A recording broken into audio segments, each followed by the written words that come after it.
अस्सलाम वालेकुम स्टूडेंट्स, दी innovator educational system की तरफ से हम आपको लेक्चर डिलीवर कर रहे हैं। तो आज का हमारा लेक्चर नंबर 14 है, सब्जेक्ट साइंस है, क्लास 7 यूनिट नंबर 8।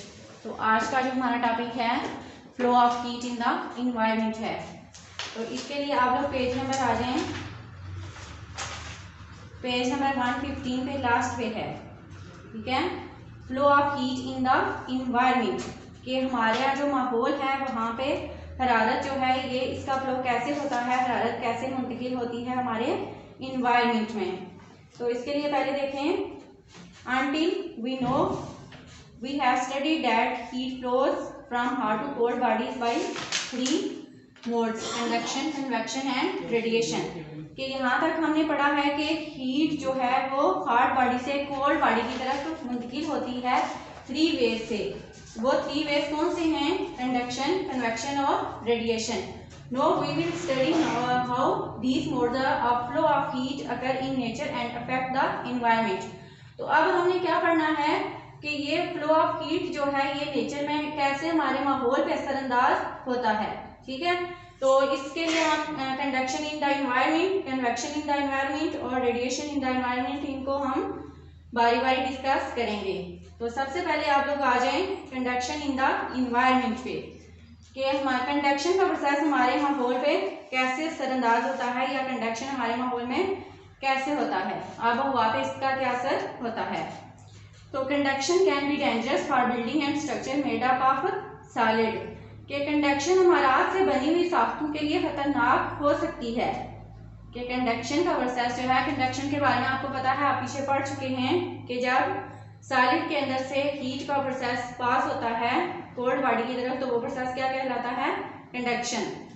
तो कहते हैं कि जो कंडक्शन का प्रोसेस है ये अमारात के लिए या अमारात से बनी हुई साख्तों के लिए खतरनाक हो सकती है, ठीक है।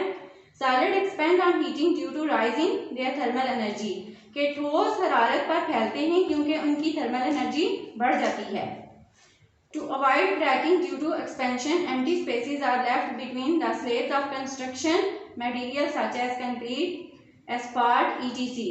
तो फैलाव के नतीजे में क्या होता है कि क्रैकिंग से बचने के लिए तामीराती अशिया जैसा कि कंक्रीट, एस्फाल्ट। कंक्रीट और एस्फाल्ट क्या है? ये कंस्ट्रक्शन मटेरियल हैं, यानी कि तामीराती कामों में जो चीजें इस्तेमाल होती हैं वो कंक्रीट और एस्फाल्ट हैं। तो उनके स्लैब्स के दरमियान खाली जगह छोड़ी जाती है। क्यों छोड़ी जाती है? The same precaution is taking during building bridges and railways. तो ये क्यों छोड़ी जाती है? ये प्रोसेस जो है ये पुल और रेलवे ट्रैक्स की तामीरात के दौरान भी अपनाई जाती है ये। और ये इस टेक्निक अपनाने का क्या वजह होती है?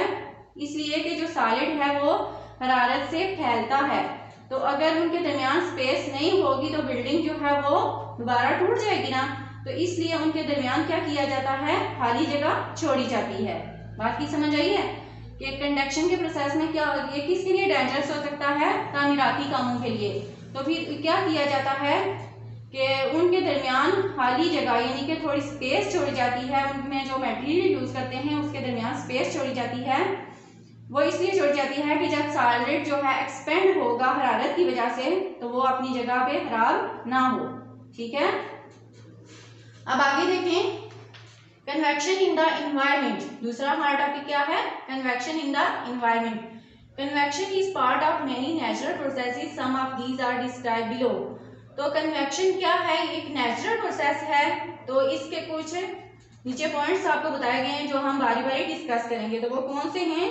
Land breeze and sea breeze, wind, gliding of bird, ocean current, energy transporting the sun, ठीक है। तो इनको हम वन बाय वन डिस्कस करते हैं। तो सबसे पहले देखें, convection in the atmosphere plays an essential role in determining climate pattern and daily weather variation. तो सबसे पहले ये सुन लें कि लैंड ब्रीज और सी ब्रीज होता क्या है। तो ये होता है नसीमे बरी और नसीमे बहरी, ठीक है। तो कहते हैं कि आब हवा में कन्वेक्शन मौसमियाती नमूने और रोजमर्रा की मौसमी तब्दीलियों का तयन करने में अहम किरदार अदा करती है, ठीक है। तो अब आगे आप टॉपिक में जब पढ़ेंगे कि लैंड ब्रीज क्या है, सी ब्रीज क्या है, तो आपको समझ आ जाएगी। An example of this is the blowing of land breeze and sea bridge in coastal area. तो इसकी मिसाल क्या है कि साहिली इलाकों में नसीम बरी और नसीम बहरी का चलना है, कि साहिली इलाकों में नसीम बरी और नसीम बहरी का चलना है। तो क्या होता है कि ड्यूरिंग डे टाइम, के दिन के बाद coastal land heats up more than the sea, के दिन के बाद साहिली जमीन समुद्र से ज्यादा गर्म होती है। ठीक है, कि दिन के बाद क्या होता है कि साहिली जमीन जो है वो ज्यादा गर्म होती है, किसके मुकाबले में, समुद्र के मुकाबले में। This hot air rises due to its less density and denser cold air from the sea rushes in to take its place. तो फिर क्या होता है कि ये हवा अपनी कम डेंसिटी के बायस ऊपर उठती है और समुद्र से खूब ठंडी हवा जो होती है उसकी जगह ले लेती है। बात की समझ आई है कि क्या होता है कि डेंसिटी कम होने की का क्या मतलब है, डेंसिटी, डेंस का मतलब होता है गहरा, कि ये हवा जो है गहराई में होती है, डेंस होती है। तो क्या होता है कि ये अब हवा अपनी कम डेंसिटी, यानी कि इसकी डेंसिटी कम होती है, उसके बायस ये क्या होती है, ऊपर की तरफ उठती है और समुद्र से जो ठंडी हवा है उसकी जगह ले लेती है। फिर क्या होता है, wind blows towards land due to this convection current, this is called sea breeze. तो अब यहाँ पे सी ब्रीज की डेफिनेशन भी आ गई है। ठीक है, कि सी ब्रीज क्या है, कि हवा इस कन्वेक्शन करंट की वजह से जमीन की तरफ उड़ती है, ये क्या कहलाती है, नसीमे बहरी। यानी कि ये हवा जो है वो किधर जाती है, इस कन्वेक्शन करंट की वजह से जमीन टुवर्ड्स लैंड, जमीन की तरफ जाती है, और इसको क्या बोलते हैं, सी ब्रीज। यानी कि जब ठंडी हवा समुद्र की जमीन की हवा की जगह ले लेती है तो उसकी जगह समुद्र की हवा जाती है, तो इसको क्या बोलते हैं, सी ब्रीज। ठीक है, तो फिर आगे देखें, एट नाइट, रात के वक्त क्या होता है, land cools the air more than the sea, के दिन रात के वक्त क्या होता है कि जमीन जो है ये ठंडी हो जाती है, किसके मुकाबले में, समुद्र के मुकाबले में। Hot air above the sea surface rises, तो समुद्र के ऊपर जो गर्म हवा होती है वो फिर ऊपर उठना शुरू हो जाती है। याद रखें कि हवा हमेशा गर्म होकर ऊपर की तरफ उड़ती है।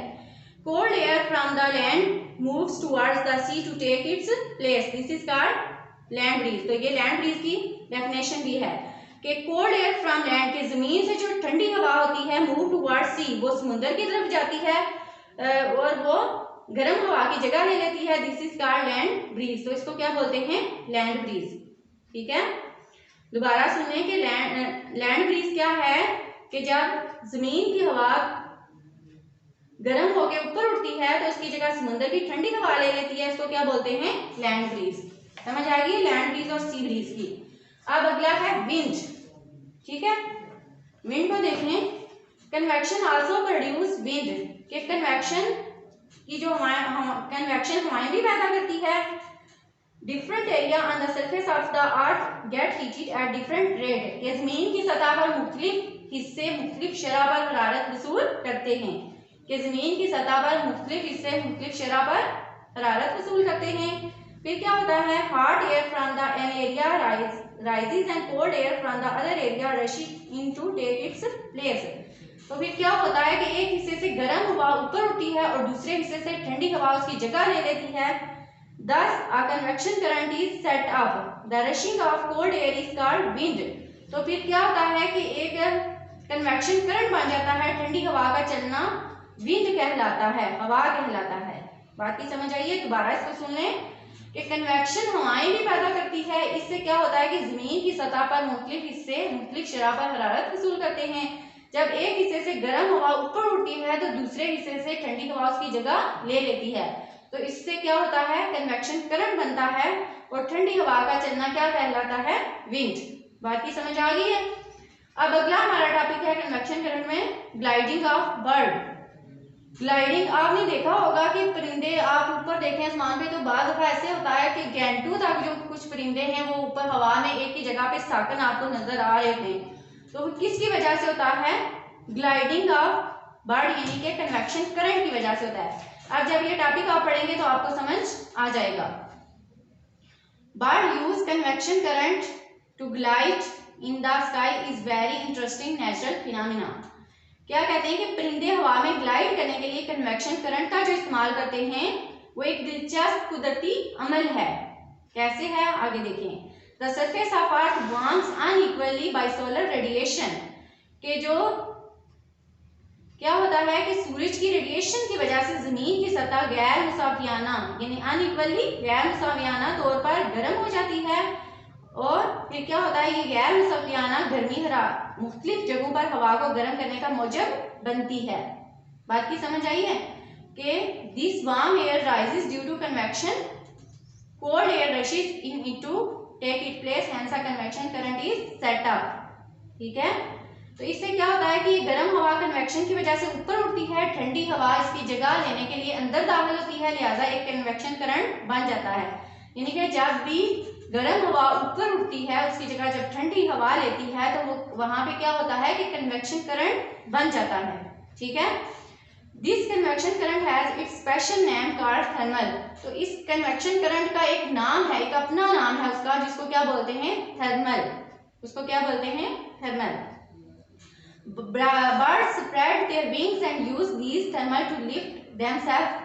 तो परिंदे क्या करते हैं कि अपने परों को फैलाते हैं और अपने आप को ऊपर उठाने के लिए इन थर्मल्स का इस्तेमाल करते हैं। That is why they glide in the air for hours। तो इसलिए वो गेंटू जो है हवा में ग्लाइड करते रहते हैं। परिंदों की ग्लाइडिंग का टॉपिक दोबारा सुन लें कि परिंदे हवा में ग्लाइड करने के लिए कन्वेक्शन करंट का जो इस्तेमाल करते हैं वो एक दिलचस्प हकीकत है। कैसे कि सूरज की रेडिएशन की वजह से सतह की जमीन की सतह जो है वो गैर मुसावियाना तौर पर गर्म हो जाती है। ये गैर मुसावियाना गर्मी जो है मुख्तलिफ जगहों पर हवा को गर्म करने का जरिया बनती है। फिर क्या होता है कि ये गर्म हवा कन्वेक्शन की वजह से ऊपर उठती है और ठंडी हवा उसकी जगह लेने के लिए अंदर दाखिल हो जाती है। फिर क्या होता है कि वहां पे कन्वेक्शन करंट बन जाता है और इस कन्वेक्शन करंट का एक अपना नाम है जिसको थर्मल कहते हैं। और परिंदे इस थर्मल को इस्तेमाल करके गेंटू जो है हवा में ग्लाइडिंग करते रहते हैं। बात की समझ आ गई है। चलें अब आगे देखें ओशियन करंट। ओशियन करंट क्या है कि just like convection forms thermal in the air, कि जिस तरह कन्वेक्शन हवा में थर्मल्स बनाता है, it forms ocean current under water. तो इसी तरह ये क्या करता है, ये पानी के नीचे समुद्री करंट बनाता है। Ocean current are an example of convection current in the liquid, के समुद्री करंट्स जो है माया में कन्वेक्शन करंट की एक मिसाल है। ठीक है, in some places under the surface of ocean, के समुद्र कहाँ क्या होता है कि समुद्र की सतह के नीचे कुछ जगहों पर पानी गर्म होता है, कि समुद्र के नीचे कुछ सतहों पर पानी जो है वो गर्म होता है। Warm water under the surface and water rises and cold water moves down to take it place. तो फिर क्या होता है कि इस तरह समुद्र में कन्वेक्शन पानी के करंट बनाता है और सतह के नीचे जो पानी गर्म होकर ऊपर उठता है और ठंडा पानी उसकी जगह लेने के लिए नीचे की जानिब हरकत करता है। तो इस तरह समुद्र में कन्वेक्शन पानी के करंट्स बनाता है। बात की समझ आइए, दोबारा सुने कि समुद्र की सतह के नीचे क्या होता है कि कुछ जगहों पर पानी गर्म होता है और सतह के नीचे जो गर्म पानी होता है वो ऊपर उठता है और उसकी जगह ठंडा पानी लेता है। तो फिर क्या होता है कि समुद्र के अंदर पानी के अंदर कन्वेक्शन करंट बनता है। ठीक है, तो आगे देखें। N example of ocean current is the gulf stream north Atlantic Norway current. तो इसकी मिसाल क्या है कि समुद्री करंट की मिसाल gulf stream north Atlantic Norway current है। ठीक है, it start from north Atlantic Ocean and moves through the Arctic Ocean all the way to North Pacific Ocean। तो ये कहाँ से स्टार्ट होता है कि ये अटलांटिक समुद्र से शुरू होता है और आर्कटिक समुद्र से गुजरता हुआ नॉर्थ पैसिफिक समुद्र की जानिब बढ़ता है। ये यहाँ पे जो होता है ये समुद्र क्या करता है, इसमें भी कन्वेक्शन करंट पैदा होता है। और ये स्टार्ट कहाँ से होता है कि अटलांटिक समुद्र से शुरू होके आर्कटिक समुद्र तक जाता है और फिर किसकी तरफ जाता है, नॉर्थ पैसिफिक समुद्र की तरफ ये बढ़ता है। ठीक है, बात की समझ आ गई है। अब आगे है एनर्जी ट्रांसपोर्ट इन द सन, के एनर्जी की ट्रांसपोर्टेशन सन के अंदर कैसे होती है। अब देखें, ये नेक्स्ट पेज पे आ जाए, पेज 118 पे। Temperature at the core of the sun is very high, कि सूरज के मरकजी हिस्से में दर्जा हरारत बहुत ज्यादा होता है। तो फिर क्या होता है, due to this gases at the core becomes very hot and light, तो इसकी वजह से मरकजी हिस्से में गैसें बहुत गर्म और हल्की हो जाती हैं। फिर क्या होता है, the empty spaces they leave behind is filled by the less hot gases at the surface, thus a convection current is set up, this is show energy transport takes place in the sun। अब इसको एक बार सुने कि जो खाली जगह वो क्या होता है कि सूरज की सतह, दोबारा सुनिए इसको, कि इससे क्या होता है मरकजी हिस्से में गैसें बहुत गर्म और हल्की हो जाती हैं, लिहाजा क्या होता है कि सूरज की सतह की तरफ ऊपर उठती हैं, जो खाली जगह वो पीछे छोड़ती हैं, वो सतह पर कम गर्म गैसों से बढ़ जाती हैं, लिहाजा कन्वेक्शन करंट बन जाता है। इस तरह सूरज में हरारत की मुंतकिली वाक़या होती है।